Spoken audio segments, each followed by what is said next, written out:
The story of Christianah Oluwasesin is a harrowing chapter in Nigerian history, a stark reminder of how quickly rumors can ignite into devastating violence.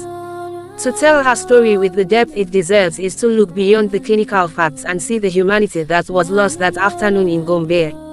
The morning of March 21, 2007. The heat in Gombe was already rising as Christianah, a 30-year-old mother and dedicated teacher, prepared for the day. She wasn't just an educator, she was a nursing mother, her life a delicate balance of breading peppers and caring for her infants.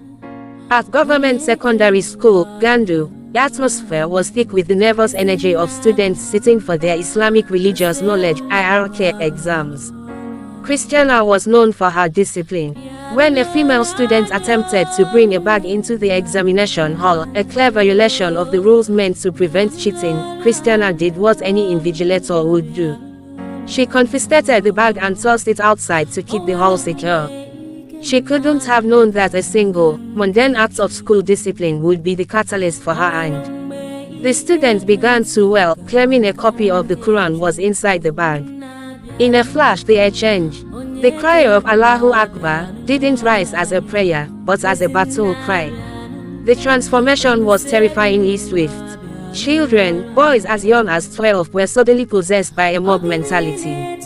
Christianah, sensing the shift from teenage defiance to lethal intent, fled toward the principal's office. Inside the office, the school principal, himself a Muslim, tried to stand as a shield between a mob and their targets. But the crowd was growing. It wasn't just students anymore. The Yankale gang and local extremists had joined the fray, fueled by a distorted sense of religious duty. The principal's pleas fell on deaf ears. They didn't see a teacher, a woman, or a mother. They saw a symbol they had been told to hate. A mother's final moments. The details of what followed are difficult to process. They dragged her into the sunlight, stripping away her dignity before they took her life. She was beaten, stoned, and stabbed. In the parking lot, her car sat with her nursing baby sleeping inside.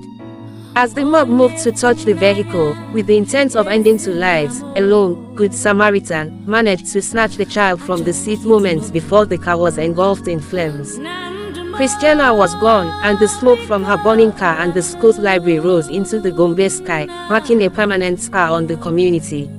In the aftermath, schools were shuttered and soldiers patrolled the streets, but the justice that followed was hollow.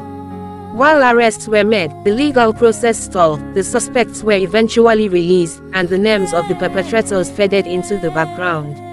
Today, her story serves as a somber reflection on 1. The fragility of peace, how easily misinformation can weaponize faith. 2. The bravery of educators, who often face risks far beyond the classroom. 3. The need for systemic change, to ensure that justice isn't just a word used in press releases, but a reality for victims of communal violence. Christianah Oluwasesin's life was more than its tragic end. She was a woman of faith, a mother of two, and a teacher who died simply for doing her job.